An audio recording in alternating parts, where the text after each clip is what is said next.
first, I'm going to suggest you get your shift book out. If you don't yet have it, you should have your shift book out. Tactic 6 is what we're going over today. And the reason I say you want to have it out is we're not going to reference specific pages necessarily, but you may want to jot notes as we're going through, because if you're like me, you reread Shift and MREA and a number of these books over and over and over. And so what I found best practice is, as I'm going through it or I'm hearing teaching on it, I'm going to have the book open, and during pertinent sections, I'm going to write in ahas or things that I took away from that teaching, so that next time I read through the book, I get that added bonus or the extra information. So we're going to start with Tactic 6. We've got a lot of stuff to get through here, and then I am going to go through some economic slides with you guys to give you... Whoa, I don't know what she just said. Hopefully it was G-rated. All right, if you're on and you're not talking, make sure to mute yourself. You can do that with the little mute button. That would be awesome. And let's dive in. So what we're talking about, Tactic 5 was lead capture, and we already talked about lead capture. We talked about how the sync site and a lot of the tools we provide you does a lot of that heavy lifting for you. But here's what we know. Today we're talking about more of the conversion side, okay? And so here's what we know about websites. Now you guys have a website. Jeff, who's the provider of the websites that we use? Sync or Commissions Inc. Guys, and if you haven't leveraged this at the highest level possible, you're nuts, and we'll talk about that too. Here's what we know. Website is going to do a couple different things. It's a great tool when it's easy to find and use. That's already done for you. When it's full of valuable information, that's already done for you. And it's able to catch leads, which we're going to talk about. Now, this bottom part is the most important. The internet is not a replacement for what? Human interaction. Human interaction. Human interaction. So if you're not a people person, you cannot just hide behind a website, okay? If you're a fisherman, the net catches the fish, but you still got to reach in and grab it. The human interaction is still a very important component of this process. And more and more and more of the process goes online, yet more and more and more people still use a real estate agent. It's at the highest. We're going to talk about it from NAR later today, but it's at the highest usage rate. More people are using a realtor today than they ever have before. And for a lot of us, that seems counterintuitive because everything's going online, and yet people, as a result, want to deal with a real person. They want to have that relationship as they're navigating through this process. Now, here's what we know, and this comes straight from the National Association of Realtors. Where buyers found the home they purchased, not just where they started their search, but where did they find the home they actually purchased? Here's what's really, really fascinating to me. 54% of them found it where? Internet. On the internet. On the internet, 54% not only found homes they liked, but found the home they purchased. Found the home they purchased. Guys, for context, in 2004, this number was 23%. This has jumped significantly. And anybody want to guess which way it's going to trend in the future? Up. Guys, here's the thing. If you're a listing agent or if you take listings at all, which I hope you do, what we know is the first showing doesn't actually happen physically in the home. What do I mean by that? They look at it online or a 3D tour.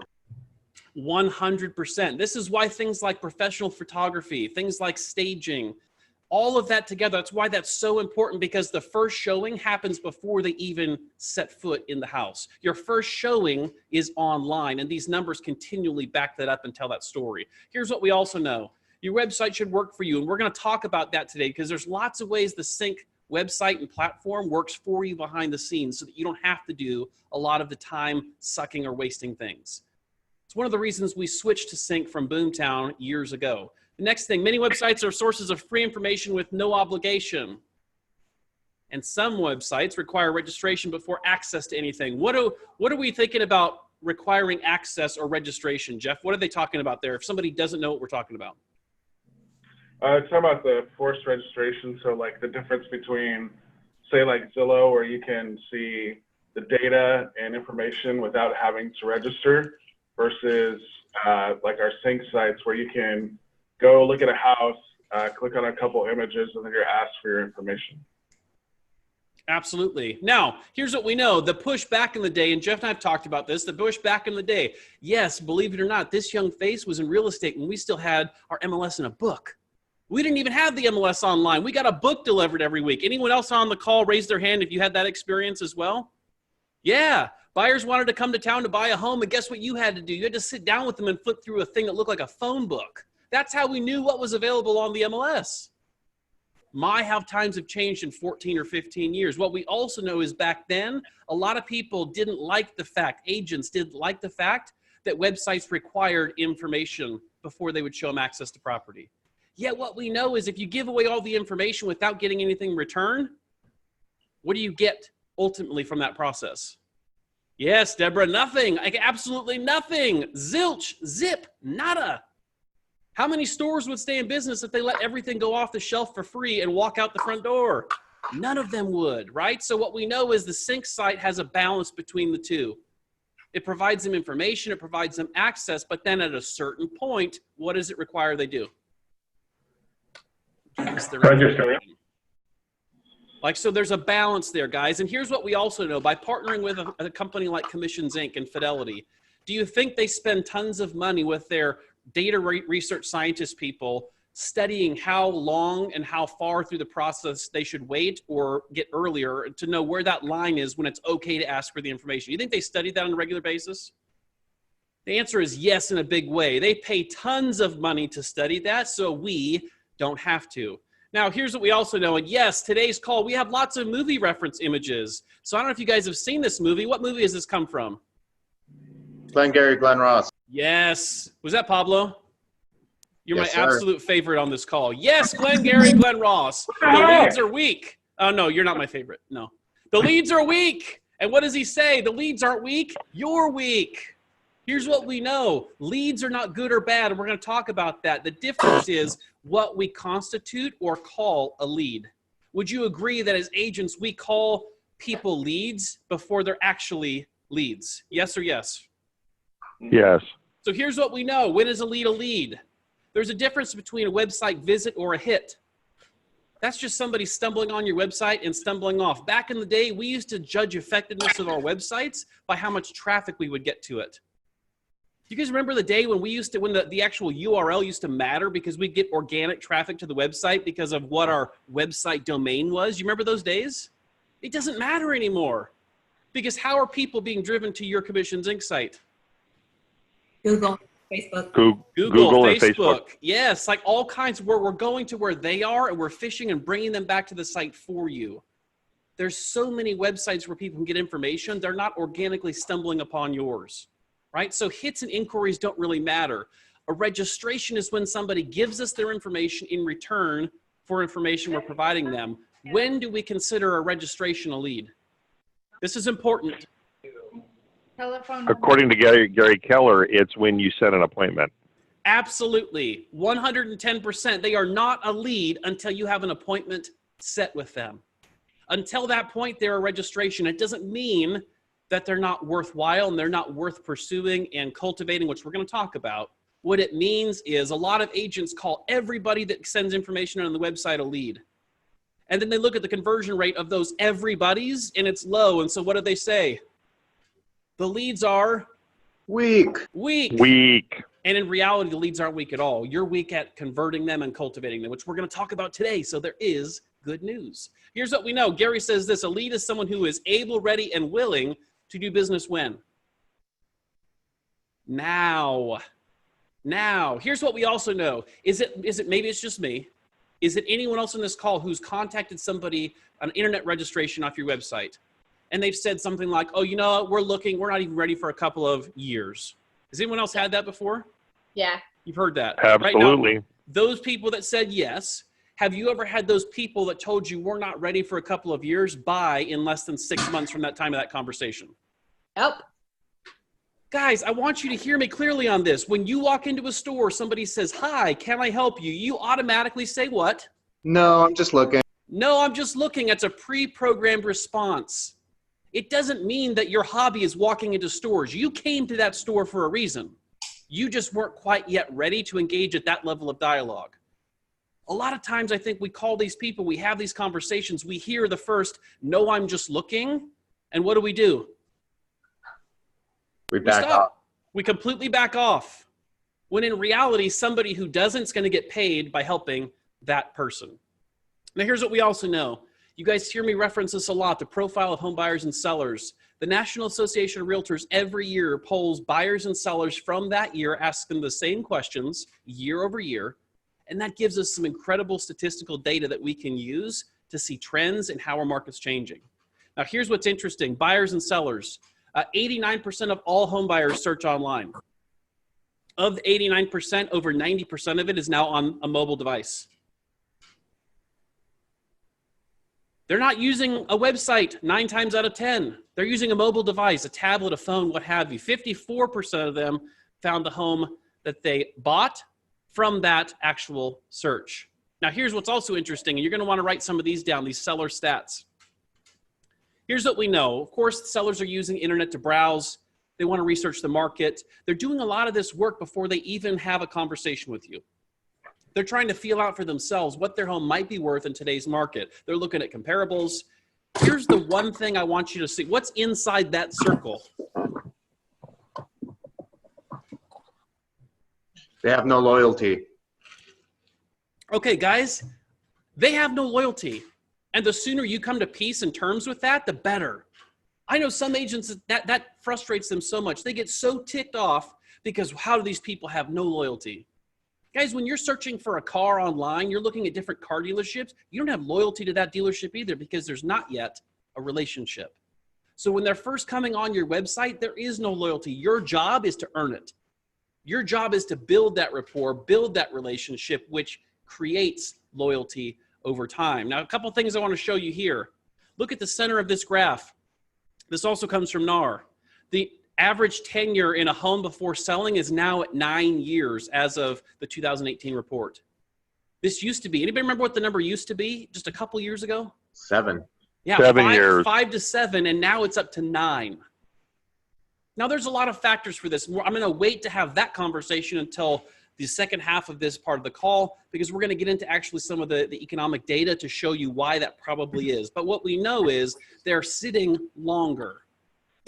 Now, does that mean there's different kinds of opportunity for you as a real estate sales agent? Yes. Yes, 100%. And we're going to talk about that as well. We're going to talk about what other opportunities there might be through this process. Now, what we also know is that the buyers specifically on the internet, they start earlier in their timeline. Guys, I want you to hear me clearly. There was a study commissioned by multiple of these big website IDX providers, Sync, Boomtown, Firepoint, Zerple, there's a bunch of them. They said the average length of time that a buyer uses to search before they actually sign a contract to buy a home is 10 to 18 months.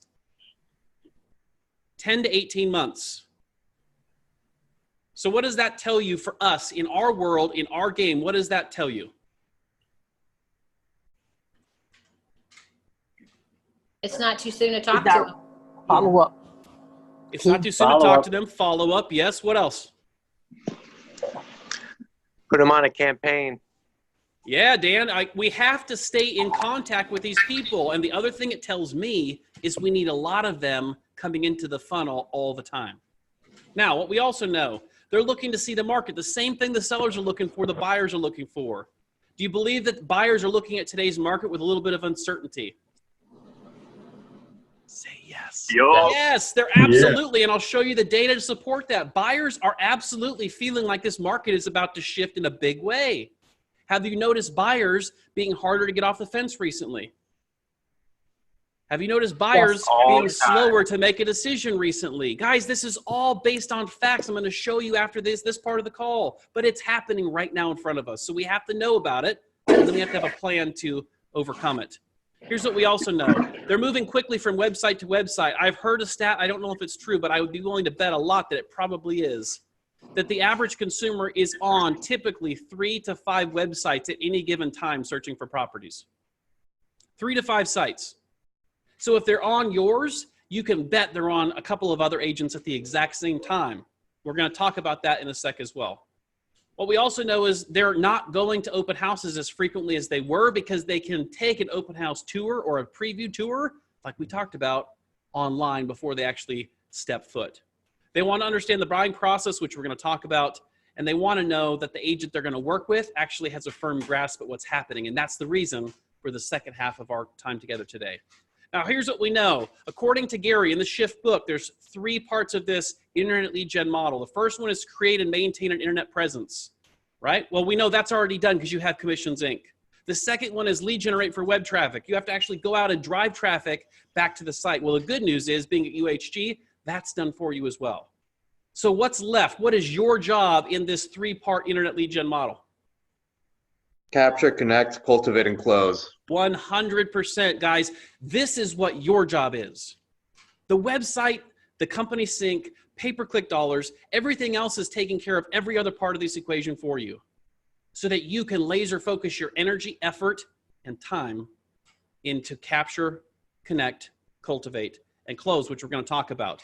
Now, if you remember from Tactic 5, we talked about these 3 steps: capture, connect, and close for what? The appointment. Yes, Pablo, thank you. Somebody was listening on Tactic 5. We're looking for the appointment every time, early and often. And we're going to talk about that more as well. But we know this is the process. Our job is taking them through this process. Capture the lead or the interest, make a connection with them, and close for an appointment. Now, here's what we also know. We know that there's lots of opportunities and ways to use the Commissions Inc. site. Now, we know there's 2 ways, and Gary in Tactic 6 talks about 2 ways, online and offline, ways of finding and connecting with people and driving traffic from online and offline sources. So we know search engine optimization, the pay-per-click, driving traffic, going out and finding it and pulling it back to your site. We understand that. We get that, and that's done for you. Pay-per-click, all a part of that process, done for you. Listing aggregation through our relationship with Keller Williams, that's how many websites your listings are sent to and syndicated to. That's done for you. Now, social media is a whole new opportunity, and some of our pay-per-click and lead gen happens online. What we also know is there's so many ways you guys can be utilizing sync to generate even more traffic to your specific website. Now, Jeff, I'm gonna pick on you here in a second. What you guys see here is a copy of the website that Jeff's on in Modesto. Now, what you see in the top left is it says Jeff's name and phone number. Jeff, what's different between this website and just the main website that this is a part of? When you use your subdomain instead of the HTTP or instead of the www, everything that somebody does on this site goes directly to you versus round robin. So guys, here's what we know. So Jeff, what's the high level domain for this website if they wanted to go to it? ModestoAreaHomeListings.com. So the website URL for this site that you see a picture of, a version of this, is ModestoAreaHomeListings.com. Now, in this case, Jeff's subdomain or his branded site or version is jeff.ModestoAreaHomeListings.com. Now, if it's me, and maybe you're just feeling generous and you want to do lead generation for all your other partners that are on the site with you, I think you're nuts, but God bless you if that's what you want to do. If you want to drive traffic back to you and create your own opportunities, you should always be using your own branded subdomain of this website, because now we know every bit of traffic that you get there through your social media, through text writers, which we're going to talk about, through signs, through flyers, through whatever medium you're using, all of that traffic you're generating goes back directly to you, and it does not get round robined through everyone, all the other users on that site. Now, what we know is there's lots of ways you can do this. And Jeff, we don't have time to go through all of it today, but I heard a little birdie told me you do a Tech Tuesday call every Tuesday. And I also heard that this coming Tuesday, you're going to go into this specific stuff. How do we do the text lead aggregator? How do we use our specifically branded sync site? Essentially, how do they drive traffic to sync without having to spend pay-per-click money? Is that correct? Yeah, some Idaho crow told me that's what I'm doing. All right, now when is that call, Jeff? So everyone can write it down, because I expect everyone on this call to be on that call Tuesday. What time is that call? Yeah, my call is every Tuesday at 9 a.m. Pacific Standard Time, and then at 12 noon Pacific Standard Time, Lee with Sync goes over the general tools of Sync. So I go over very specific stuff that you guys want to go over. And Lee, at 9 o'clock in the morning Pacific Standard Time, Lee goes over just a big overview of Sync at noon Pacific Standard Time. Love it. And you guys, if you go on message board on Tuesday morning, you're going to see a link where you can get the link to go to the Zoom call. We'll also have the regional directors send out that information to all of you later today or tomorrow. But make sure you block out your calendar Tuesday, because you guys, I promise you, majority of us in this company are not even scratching the surface on the capability of what this sync site can do for us. And so much of what Jeff's going to show you on Tuesday requires zero investment. It's just leveraging the tool you already have access to. Now, offline resources, web addresses on yard signs, business cards, flyers, direct mail, all kinds of marketing.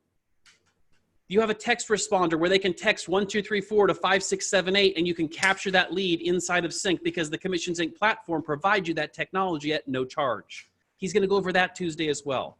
The bottom line is we want to drive as much traffic back to your specifically branded website as we possibly can because we want to put as many people on the top of that funnel as possible. Now, what we also know out of these 4 C's, capture, connect, cultivate, and close, we want to look and capture interested people. The reason that the site is bringing them or the pay-per-click campaign is finding them is because of behavior that they're doing online that shows an interest in real estate in your area. We want to connect with them, again, on a personal level. This is a relationship business. The more all of the other parts of this business go to technology, the more importance the consumers statistically are putting on that relational person-to-person level. We also know we have to cultivate the relationship over time. This is not a one and done. This is not a fast burn. A lot of partners come into UHG. They've never done internet lead generation before, or they haven't done it at a high level before.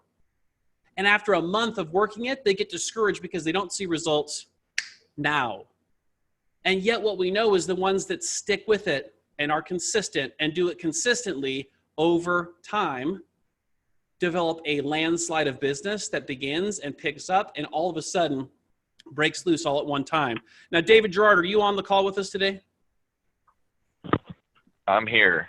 Awesome. Now, guys. Can you hear me? Yes, we can. So David is one of our agents in PRG at the Hub, Portland Real Estate Group. There he is. David is also one of our top producing agents in the company this year. And David, I love his story. You're going to hear, if you're coming to UHGU, you're going to spend about an hour and a half with David going over best practices for how to leverage all of this sync stuff at the highest level possible because it's where a majority of his business came from. Now, David, really briefly, because I'm going to interact with you a little bit here, how long from the time you joined PRG and were working sync to your first closing, how long of a gap was there? Well, sad to say, but 6 months. So 6 months, you came in, no income, but you trusted the system, you trusted the model, you worked it consistently over time, you built the relationships and rapport, and then what happened? The pipeline started coming through. I mean, all the activities I was doing started to really pay off, just dialing for dollars day after day, Monday through Friday, Saturday, and Sunday.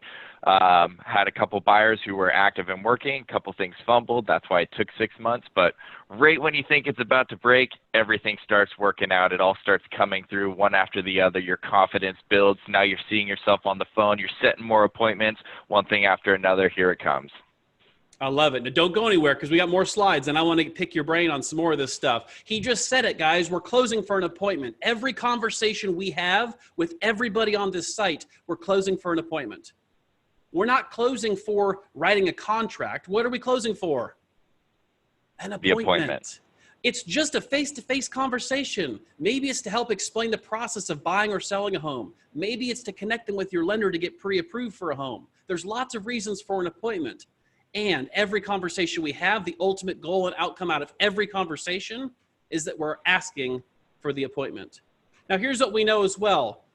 You've heard us talk about MOFRs. It comes from the book. And it stands for Make Offer for Immediate Response. There's lots of ways to do this, and we don't have time on today's call to go in depth, but best buy lists. Find out what your home's worth. A search of homes in your area under a certain price point, right? All of these are reasons you can put out there on social media, in marketing campaigns, to get them to come back, register, to get the information you're offering to them. And we can do a separate training on that. But MOFRs are absolutely an incredibly important part of this process. You have to provide something of value.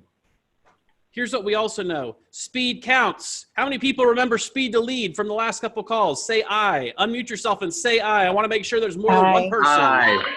Yes. Aye. Aye. Because if you ain't first, you're what? Aye. Last. You're Last. last. Ricky Bobby, baby. If you ain't first, you're last. What we know is they're on multiple of your competitors' sites at the same time. You don't have to be good. You just have to be first. You don't have to be the best or most seasoned agent. You just have to be the first and then subsequently the most consistent. Respond as quickly as possible and provide real value. Now, we talked about this as well. Call back within 3 to 7 minutes. We're going to try 3 times minimum. Now, David, before we go past this, Talk to me about how fast you're responding to people on sync, because I've seen the times. I've logged in and looked. What is your best practice? How many times are you trying to connect with them? Yeah, so the best bet is if you can, if you're dialing already and you see a lead come in, the second you get off the phone, call that lead. The most success I have, especially with getting someone on the phone, period, is calling right away. If you don't, you leave a voicemail. Well, good luck. Maybe they'll call you back. Maybe they won't. Now we're down to trying 2 or 3 more times. Hopefully they don't flag your number. That being said, yes, getting there right away is most important. Obviously, there are circumstances you might be on an appointment or with a client, in which case definitely trying to get to it as soon as possible is your best bet. Love it, man. I love it. And you are absolutely the perfect example of this. So guys, again, you have a chance to come hang out with people like David at UHGU. You're nuts if you have not signed up already. Now, what we also know is that when you reach the person, you're going to introduce yourself. Now, there's lots of different things you can say. I'm going to give you the absolute simplest script, but if you don't know what to say, and it's okay, if you're one of those people that you're hung up with, man, what if they answer? I don't know what I would say. I'm going to give you that script for that right now. Everybody get out a piece of paper and a pen, and then just say I when you're ready. I. Are you ready for the script? I. Okay, Aye. y'all are ready. Perfect. Here we go. Get ready to write it down. Here's the perfect script for when you connect with somebody that was an online inquiry. Hello, my name is, insert your name. That's the perfect script. That's it. Hello, my name's Ben. Do you need anything other than that, David? And its simplest form, do you need anything other than that? Not at all. Guys, these are people. These are people just like your neighbors, your friends, your coworkers. These are just people. They're not Fizbos who eat their young. These are just people. And they're reaching out because they have a need and they need information. So if you're struggling with a script, start with hello. And then you can build it over time. Right? Now, David, we have like 30 seconds on this, but what's your go-to, without thinking about it, what's your go-to phrase when you connect with somebody for the first time that was a sync inquiry? Sure. Hey, Ben, thanks for taking my call. This is David with the Portland Real Estate Group. I saw you were on my home search site looking at property, and I wanted to thank you for using us. Just curious, how soon are you looking to buy a home? Now, here's what I love. David, be honest. Did I tell you I was going to ask you about that script? I had no idea. Guys, did you see how fast he was able to just say it? Did it look like he had to think about it? No. Not at all. Again, the only reason you feel like you sound weird using scripts is because you haven't used them enough. David uses that all the time, and that's why it sounds completely natural. Now, you're going to see a tool, an acronym here, LP Mama. And LP Mama is a phenomenal tool for handling sign leads. You can also use it for internet leads. And what you're going to see in the workplace group right now, message board, we posted that tool that you can go on and use. So if you don't know what to say and you want a process to follow, there, David just held it up. If you want a process to follow, it's an absolutely fantastic tool and system to use. Don't overthink it. Just follow the model. Okay. Now, if you don't reach them, leave them a message. And for time's sake, I'm going to buzz through this. Here's what we know. Some of us are going to send an email back. Fewer people are going to actually call and then leave a message. What I would challenge you to do after that point is to then send a follow-up text. What's the importance of sending an email, a phone call, and a text? What do you guys think? 3 touches work. Reach 'em. Not We're going to everyone. You're going to find out their favorite way of communicating. Bob, I love you. If I could kiss you right now and reach this screen, I would. You're going to find out their preferred method of communication. Guys, don't overthink this. Send an email, leave a message, and send a text. Whatever way you get communicated back with tells you what their preference is. And now you know, make a note in the system and communicate with them that way. Now, here's what we know, the close. Also from the same movie, coffee's for closers. We're going to always go for the close. We're closing for an appointment. We're coming from contribution, and ultimately the reason for the appointment is because we want to help the consumer accomplish their goals. Now, how do we measure success? Dave Jenks, who's the co-author of MREA, said this. He said, numbers that are tracked and reviewed typically what? Get better. If you don't track your numbers, how in the world can they ever get better? You have to track your numbers to be able to see progress. Are we getting better in one area, or are we staying flat? Because then I can absolutely shift my focus to shoring up one part of my business that maybe needs a little help. So tracking your numbers, how many dials, how many contacts, how many appointments set, how many appointments attended, how many contracts signed, and how many contracts closed. You track those numbers and all of a sudden your business will begin to speak to you and tell you specifically where it needs help and where you need a little bit more training. And the good news is for all of us, we all have needs. It's just about identifying where our flat spot is and where we want to invest more of our time.